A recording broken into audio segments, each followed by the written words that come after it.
It's 8 o'clock. Good evening, I'm Richard Manley.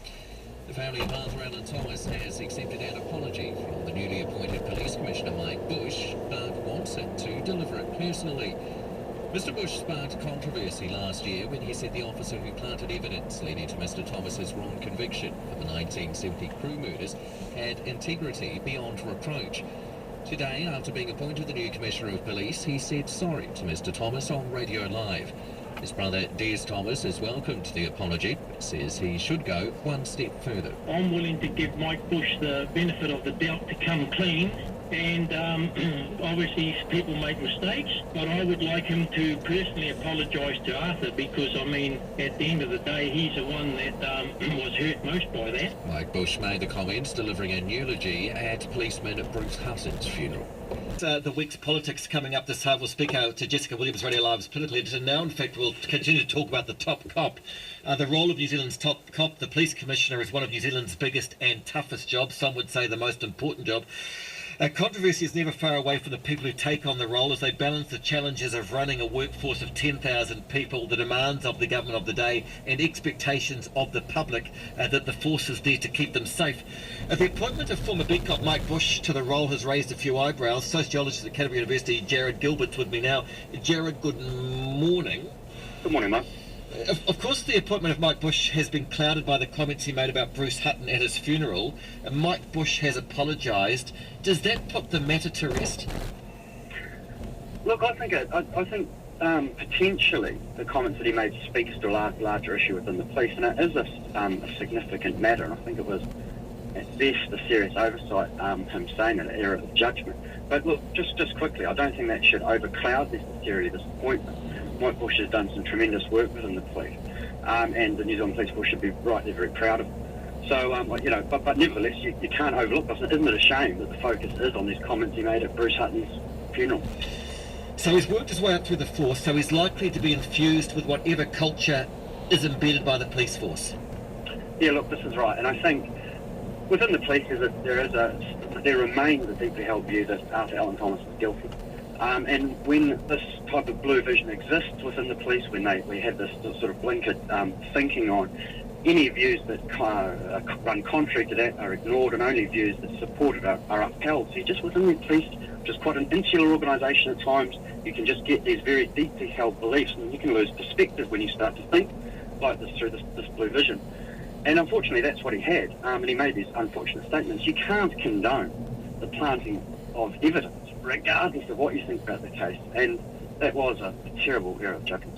Jared, no one's ever, I mean, obviously I've followed not obviously, but I've followed the case closely of Arthur Allen Thomas.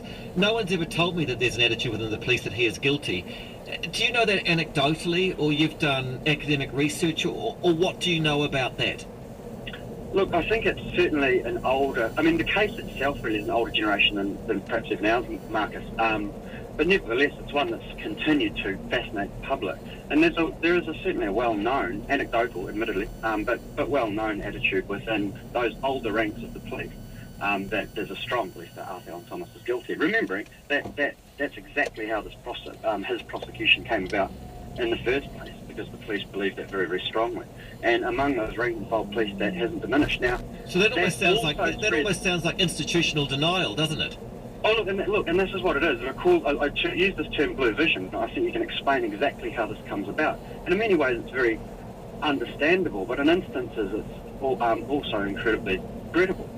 I mean, there are certain cases in New Zealand where the guilt or innocence is very contentious, but I think Arthur Allen Thomas is sort of on the wider scale of I think, largely people accept that he was well and truly stitched up.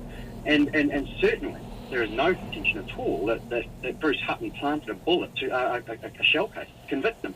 Now that man was a crooked cop, and was never. We shouldn't be saying his integrity is beyond reproach. And was never charged for what he did. Well, I mean, look, there are certain elements of police culture, and again, we've got to look at this in the context that the New Zealand Police Force is largely uncorruptible. They're a very excellent police force when you compare them to their international peers, but there are elements of their culture that from time to time don't meet the standard, and the police and they should be jumping all over that, not seemingly to condone it. You're telling me that Mike Bush apologised for saying that, but you're saying that that's probably what him and most of the people in the police believed, and in fact he meant to say that. Well, look, I would think a more interesting question, with the greatest respect to Mike, the more interesting question to ask him would not be whether he regrets the statement or he's sorry for saying it, but whether or not he believes it, whether or not he believes Arthur Allen Thomas is guilty, and that the planting of a bullet was or a shell casing was just a pesky side issue. And that brings us to all the other unsafe convictions we've had since. Well, that's right. And look, I think, justice is an important job. He's got an incredibly important job as leading a frontline officers. Now, these are big issues, and they do concern all of us in one way or another. So in that way, I wish him luck. But we have to uphold the police to an extremely high standard. And in fact, I think Mike Bush himself would accept that. I know that the Thomas family themselves aren't holding much hope for this review of the case. You yourself wouldn't hold much hope, given that you think that the police have an attitude that Arthur Allen Thomas is guilty. Look, I would hope to be proven wrong, and that the theory of blue vision is just that, a theory. But I'd hold absolutely no hope at all. Thanks so much for your time. Nice to talk. That's Jared Gilbert. You'll know him. He wrote the book Patch that won all those awards and was widely sold, 12 away from 8. Daytime Talk with Willie Jackson and